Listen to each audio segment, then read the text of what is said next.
So a simple test, and actually I haven't removed them from the bag yet.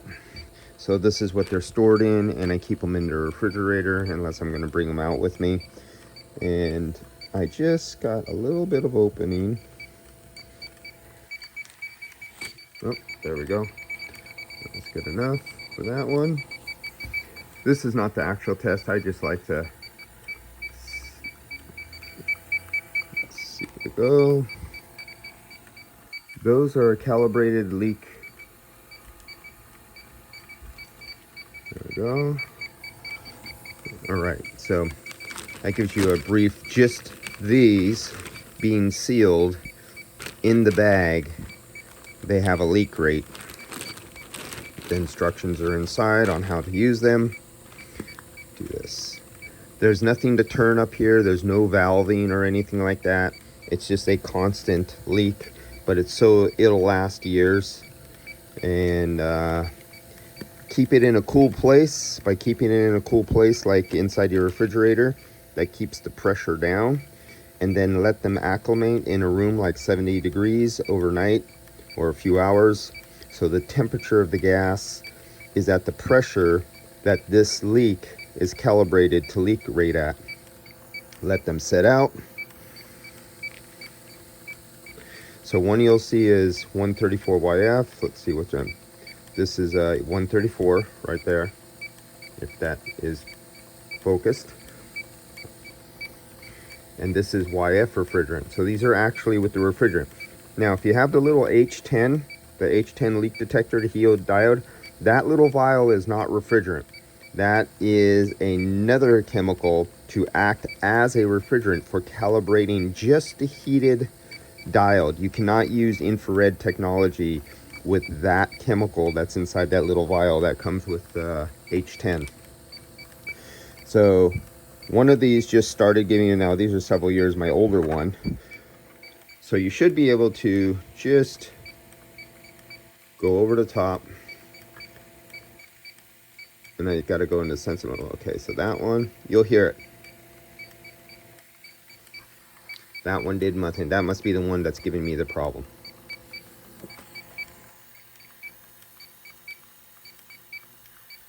There we go.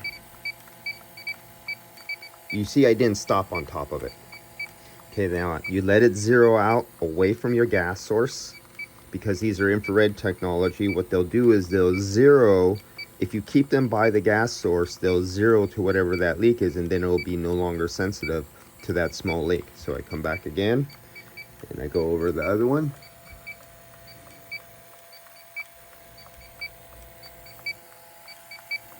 Okay, that's all I want to see. You see, you don't have to do this. You don't do that. If you have to do that, there's something wrong. You just pass over it. You just have to, and I'm doing this from a distance. I'm holding the camera and doing this, but there's actually a test method written out in the, what is it, the SEA or SEAE or whatever it is.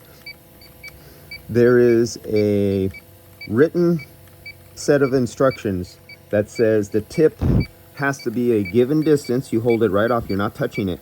There's a given distance, and then at a given speed, you're supposed to be able to pass, and that's what I'm doing. You just pass right over it. You have a little distance, and your tip goes down there, and you pass over like this, and you should be able to pick it up. You don't do this. You just pass over your leak like this at a given speed, and it's supposed to pick it up. So here's the newest one. So let's get this one. And I hit it. I wasn't supposed to hit it. Let's try that again. I'll do this from a distance. Try to catch it all on video without touching it. See that? That's without touching it. So bring it away from the gas source. Let it zero away from the gas source. Come back. Now I'm going to go over the other bottle. I could do it without touching it. And that one was a little more difficult.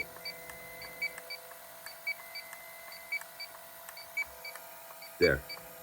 And you see I didn't touch it, but I kept moving. You don't do this. That is not a leak test. You pass over it while moving and you pick it up. So I see a lot of guys, they do their test and they do this. And they hold it there and hold it there and hold it there, wishful thinking, and they go, oh, I see something. No, you shouldn't have to do that.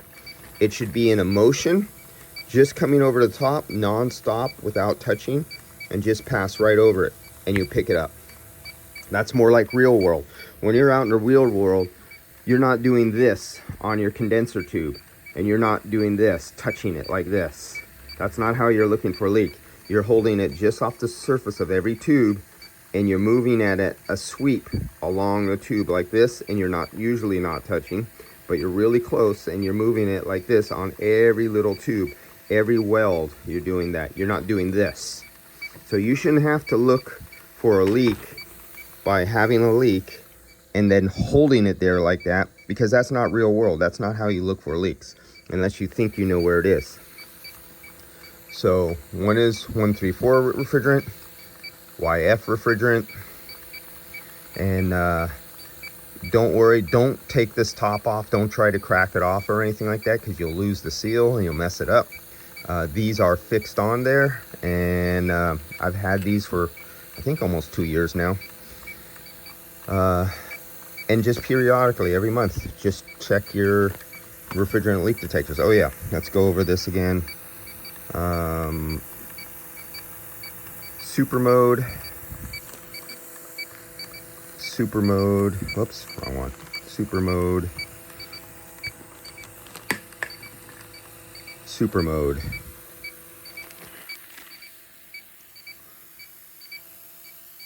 Whoa.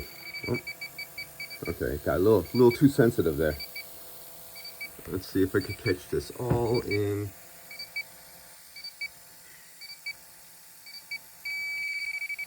Okay, that's super mode.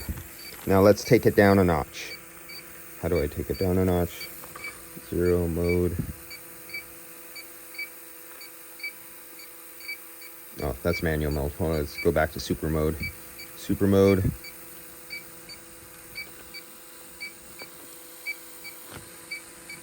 There we go. Now it's on high.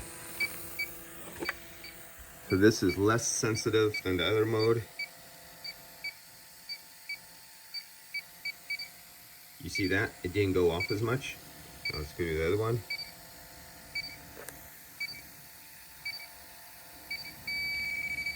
More sensitive with that gas. Which one is that? That is the YF.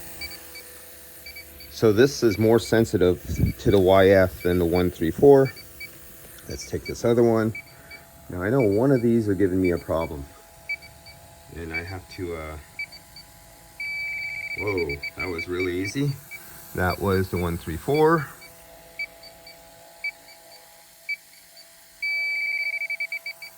And that was the YF. Okay, so this one's doing really good.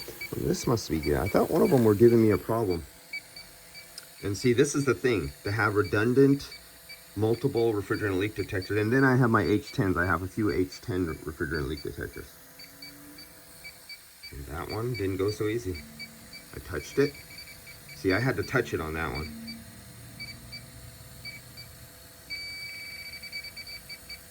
Let's do that again. Let it zero away from the source of the gas, and then bring it up. And if I could do it without touching, that's the secret. Okay, that was good. All right, so it is working. I thought the other day I was having a problem with it. This is why I like to leak test my things repeatedly all the time. Okay, so when I go into shops, I bring these with me, especially if you're a new automotive shop or a body shop who does your own refrigerant, but you're having a problem. Tell me about it, and I will make sure I have these with me, and I'll test your leak detectors to make sure your leak detectors in your shop are calibrated to the point to find a small leak, because there's so many shop employees, there's so many technicians, they're looking for leaks, and the only kind of leak they can find is when they grab the bottle and they turn the valve and they squirt some refrigerant out, and then they put the leak detector and they go, oh, it beeps. Well, that's like a size of a school bus hole inside of Niagara Falls or, Hoover Dam with tons of water coming out. This is the kind of leak that you're looking for. All right, see you guys later. Oh, by the way, this is the new INFICON, the newer. This is the automotive 300 ppm, and it did seem like this one, I just got this one, it did seem like this one is a little bit more sensitive to the YF refrigerant. I have to do some more tests on that, and but this is brand new. These are a couple years old. This is brand new.